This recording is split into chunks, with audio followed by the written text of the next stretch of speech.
Good evening. You're watching the news tonight, your daily roundup of all that has happened across India and the world. I'm Ishan Russell, and tonight we focus on the arrest of the suspect behind the terror group Islamic State's Twitter operation in India. We'll be talking about all that and more over the next half hour, but first the headlines we're tracking right now.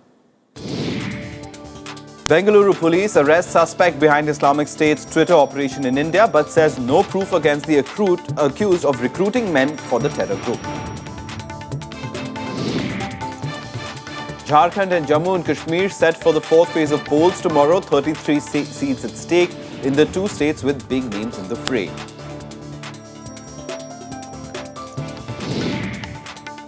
West Bengal Transport Minister Madan Mitra sent to CBI custody for 3 days in the Sarda scam case.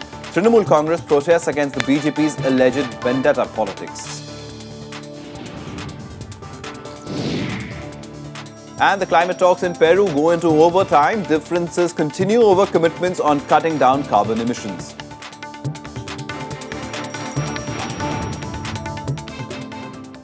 Now, the Bengaluru police has arrested a man accused of operating Islamic State's Twitter account in India.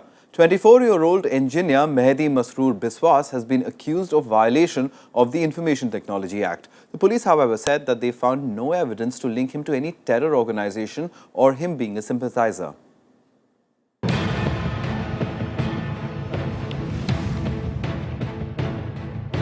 Early on Saturday, Bengaluru police arrested Mehdi Masroor Biswas, suspected of operating a pro-Islamic State Twitter account in India. The arrest comes days after Britain's Channel 4 identified him as the man behind Shami Witness, the Twitter handle for the Islamic State. According to police, he confessed to posting messages cheering the Islamic State's advances in Iraq and Syria. Multiple leads from multiple agencies helped the team to track his location, and with excellent coordination between the city police, the internal security division of state police and the settling. However, the cops also said Mehdi did not have any direct link with Al-Qaeda or Islamic State group, as nothing as yet suggests he was in direct touch with any jihadi element. Mehdi's father claimed that his son's account was hacked. Our information is clear as of now. He never recruited anybody, nor did he facilitate any such activity within India. He has never traveled outside India. He has been, you can use the word, in the virtual world. বলছে আমি তো মিডিয়ার মাধ্যমে জানতে পারছি, বলছে মিডিয়াই বলছে যে কি ইন্টারনেটে করেছে ছেলে, তার জন্য তার আমার ছেলে বলছিল হ্যাক হয়েছে, তার ইমেলটা হ্যাক হয়েছে, এবং লোকেও তার ইমেল হ্যাক করে সব করেছে। আর মিডিয়ার মাধ্যমে জানতে পারছি, এই সকালে মিডিয়া এসেছিল। However, experts feel it's a wake-up call for the intelligence agencies after Mehdi's arrest. India will have to be on high alert and link up with our neighboring countries, Bangladesh, Pakistan, Nepal, Sri Lanka, etc., on this entire high alert and how to fight terrorism together. No one country can fight terrorism. This ISIS is a very dangerous movement. It's a threat to the humanity, the world order. So the governments of the day should be active, and government of India is keeping a close watch and is willing to do anything, everything possible to contain this in India. Officials say it is hard to track the number of sympathizers of the Islamic State's ideology, as there is no central figure or recruiting authority. Cops hope to get more information from Mehdi about Islamic State's functioning in India in further questioning. Bureau Report, Rajya TV. But for more on this story, to help us better understand what this really means in terms of our security apparatus and whether it's prepared for it, we're joined by distinguished journalist Siddharth Raj, who's also a senior fellow at the Shiv Nadar University. Thank you very much for coming in, Siddharth. But very simply, how real is this threat of the Islamic State in India? Well, the threat, the extent to which the IS is a threat has been discussed and analyzed for the last month or two. We've seen a few examples of Indians being recruited or getting excited about the IS and making that journey to Syria or Iraq to join them, and then some of them getting disillusioned and coming back. So there is a sense in which the IS is proving to be something of a magnet for a very small section of disgruntled Indians. I think the discovery of this Bangalore person doing propaganda on Twitter adds a new dimension. Although I suspect the content of his Twitter feed is something that the IB was aware of in the past, Right. and the content itself would have been judged to have been of quite a general nature, not directly posing a threat. But I suspect the fact that somebody from India would want to get so involved in serving essentially as a media arm of the IS is something which the Indian authorities need to look at carefully. Right, but in terms of how do you deal with such a threat, there's no direct recruitment, or I mean, in terms of the organization itself, a lot of people are saying the old networks or perhaps the Indian Mujahideen could be activated to help the IS out. Do you think all that is under control as far as the security establishment is concerned? Well, the government or the agencies had claimed and had registered quite significant successes in the past few years against the IM, the Indian Mujahideen. And what we have seen so far, attacks by purported remnants of the IM have been technically really quite unsophisticated. You know, the blast in Patna, for example, during the election could have been much more lethal if the guys who were involved had access to the kind of technology which, say, the IS or Al-Qaeda does have internationally. So I think the danger of the IS or Al-Qaeda forming links with remnants of the IM in India is something that the agencies need to take seriously. And I think it is disturbing that somebody who is born and brought up in this part of the world should be so animated by what is happening in Syria and not be disturbed by the kind of barbarism that the IS has been engaging in. I think this is, it probably should generate some soul searching among all of us as to what is happening in our country, as to why somebody would want to do this. In terms of the actual danger that this gentleman poses is something that the agencies and the police would have to assess carefully. All right, we'll leave it at that. Siddharth Raj, thank you very much for joining us and sharing those wise words with us of something on which everybody will have to introspect as far as the atmosphere that is being created. Thanks very much for coming in and shedding light on this subject. Thank you.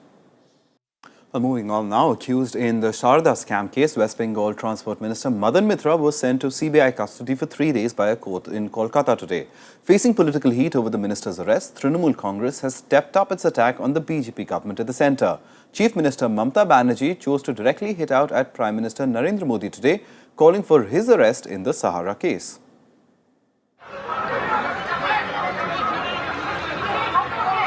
Trinamool Congress workers led by party chief Mamata Banerjee held protests in Kolkata on Saturday as Transport Minister Madan Mitra was produced in a court by the CBI. He was arrested on Friday for his alleged involvement in the Sharda chit fund scam case. He is the fourth Trinamool Congress leader to be arrested in the case. Madan Mitra's arrest has sent the party on the offensive, engaging in a blame game with the centre.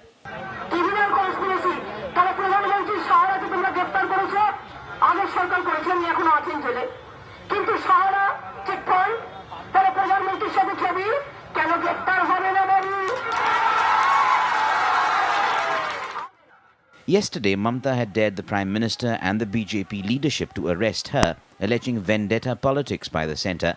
However, BJP claims she is panicking amid fears of her name figuring in the list of Sharda scam accused. BJP's views were echoed by Mamata's arch-rivals in the left parties. If she has done something wrong and if she has committed any wrong in terms of corruption which has happened and any link is found connecting her with the Sharda scam, then her day will do away because the police will take its course. The CBI should immediately investigate Mamata Banerjee's role. Mamata should be called by the CBI and questioned as to her role. Once a close aide of Mamata and now under CBI arrest, former Trinamool MP Kunal Ghosh has also alleged Mamata Banerjee's involvement in the case. A cornered Trinamool Congress is likely to hold protests in Parliament on Monday against what it says is vendetta politics of the BJP. Bureau Report, Rajya Sabha Television. On the 13th anniversary of the terror attack on Parliament House today, parliamentarians led by Rajya Sabha Chairman Mohammad Hamid Ansari, Prime Minister Narendra Modi and Lok Sabha Speaker Sumitra Mahajan paid homage to the martyrs. UPA Chairperson Sonia Gandhi, former Prime Minister Manmohan Singh and other prominent leaders attended a solemn ceremony held in the premises of the Parliament. Family members of some of the slain martyrs also paid tributes. A blood donation camp was also organised in the Parliament premises in the memory of those who passed away that day. On the 13th of December 2001, five heavily armed gunmen attacked the Parliament complex and opened indiscriminate fire, killing 9 persons.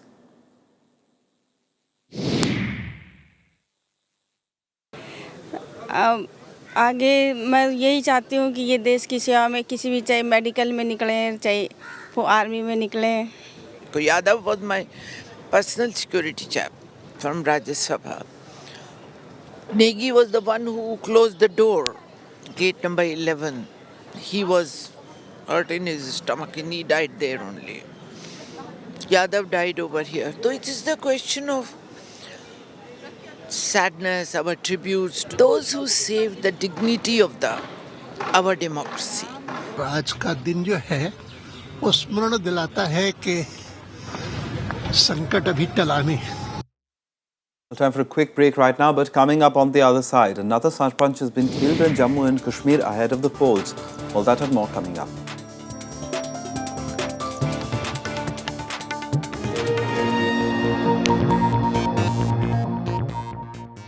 Welcome back. Here with the news tonight and some election news now.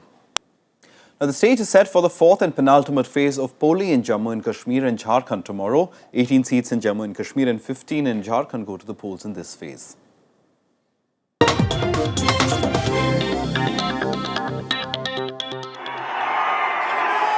After weeks of campaign humdrum, time for the voter to get his say.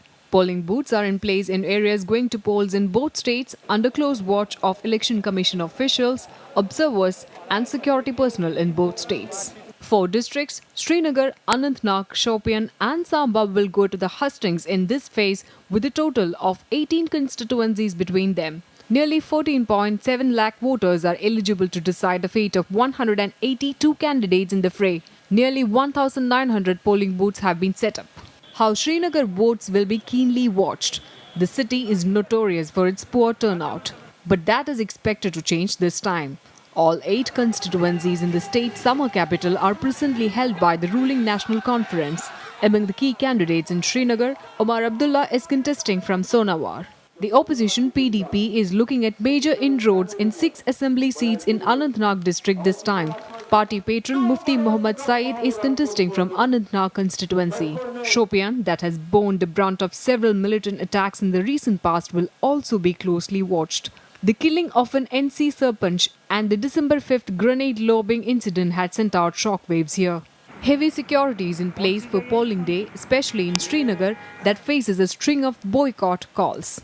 In Jharkhand too, preparations for polling are reported complete in all polling booths in areas going to polls. Nearly 27,000 polling personnel have been deputed across Jharkhand, besides over 1,000 observers. कल के मतदान की सारी तैयारियां पूरी हो चुकी है. आज हम लोग के पोलिंग पार्टीज और फोर्सेस का डिस्पैच भी चल रहा है. हम लोग बस यहाँ की जनता से अपील करेंगे कि कल निर्भीक वातावरण में आकर के अपने बहुमूल्य वोट का अपने मतदान के लिए कास्ट करें. 15 assembly segments of the state over 4 districts, Deoghar, Giridih, Bokaro and Dhanbad to go to polls in this phase. Nearly 43.5 lakh voters will decide the fate of 217 candidates in the fray in this phase. Nearly 5,500 polling booths have been set up with live webcasting to be carried out from 335 of them. After this round on Sunday, the 5th and final phase of voting will be held on 20th. Counting of votes for all phases will be held on 23rd. Bureau Report, Rajya Sabha TV. Now all the other national news and updates in Nationwide. Unidentified gunmen shot dead a Sarpanch belonging to the National Conference from the Sopore area of North Kashmir's Baramulla district. Police say 62-year-old Ghulam Mohammad Mir was abducted by 6 gunmen from his residence at around 9 p.m. on Friday. His body with gunshot wounds was recovered early this morning. The incident comes 3 days after Sopore Assembly segment went to the polls in the 3rd phase on the 9th of December. The Vasundhara Raje-led BJP government in Rajasthan completed 1 year today. Apart from a massive cultural fiesta in the evening to celebrate the anniversary, a massive rally of close to 2 lakh party workers was held in Jaipur during the day. The state government is to form 13 committees on various issues for concerted initiatives in various fields. Opposition Congress has issued a black paper and dismissed the government's claims of good governance.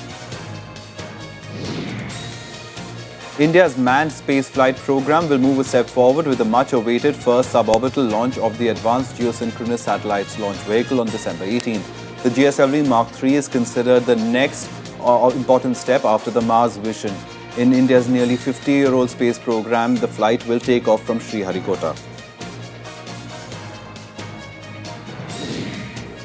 Tourist destinations Shimla and Kufri received the season's first snowfall on Saturday morning, bringing a festive cheer among locals and tourists planning their weekend at the hill station. The minimum temperature in Shimla was recorded at 3.2 degrees Celsius. The Met Office predicts more rain and snowfall in Shimla and Kufri in the next 24 hours.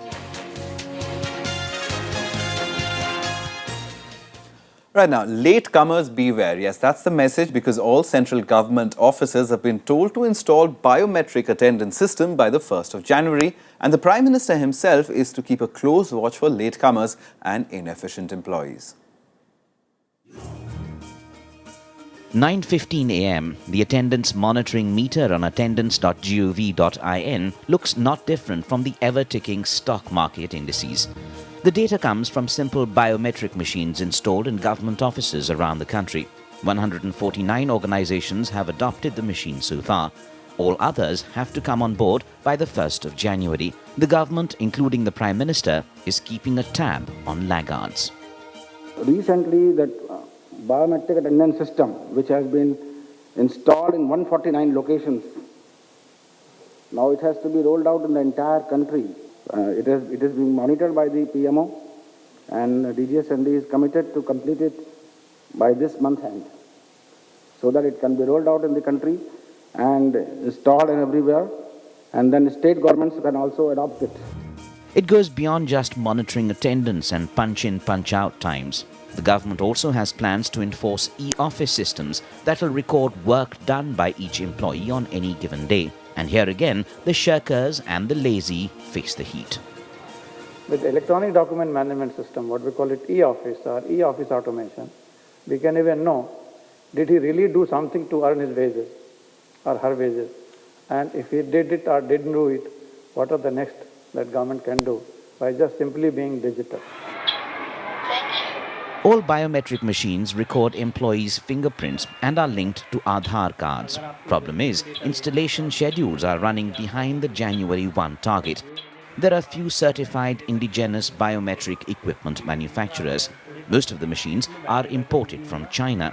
The suppliers say they need more time. India में है ये technology, लेकिन India में बहुत costly पड़ती है, इसलिए ये सारी मशीन्स बाहर से इंपोर्ट की जाती है, जहाँ पे टेक्नोलॉजी सस्ती है, जैसे चाइना से और यूएसए से ये टेक्नोलॉजी परचेज की जाती है. The biometric attendance system comes as part of the Prime Minister's Good Governance initiative.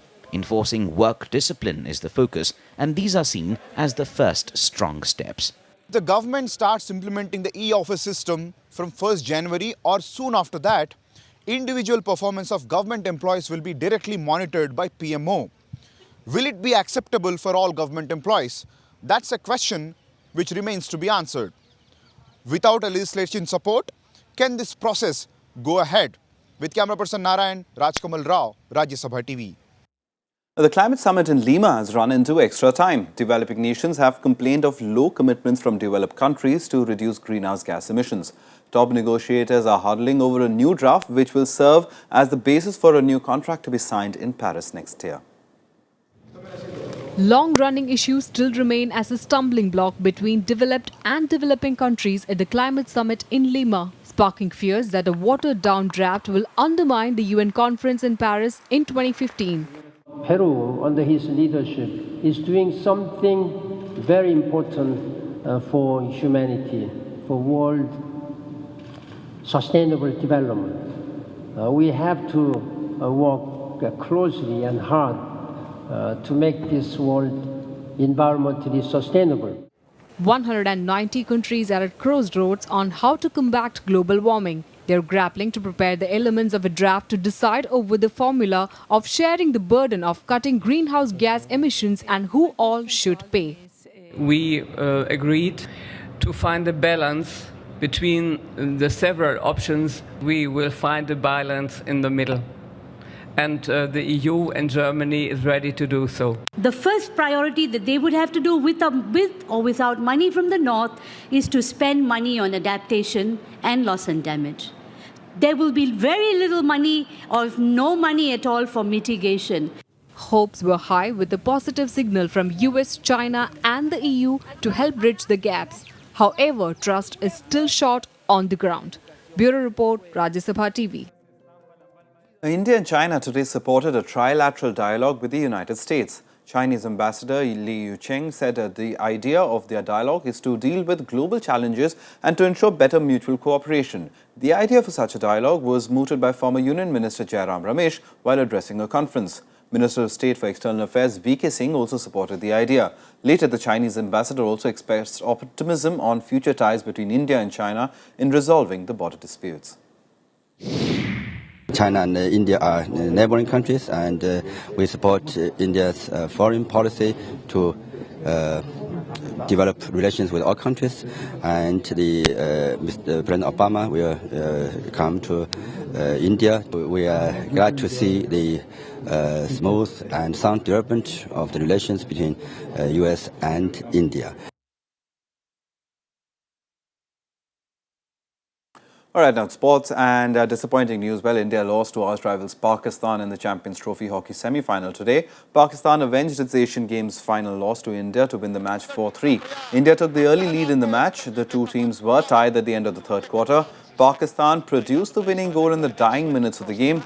India will now face Australia in the third playoff now.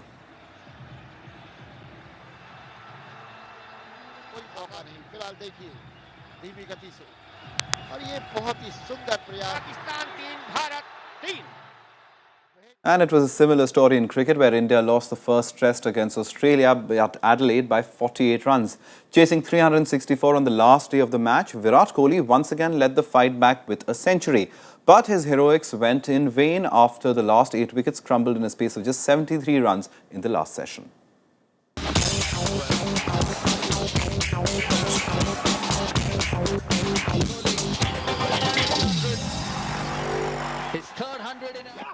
It was an ambitious target to chase on the last day of a test match in any condition.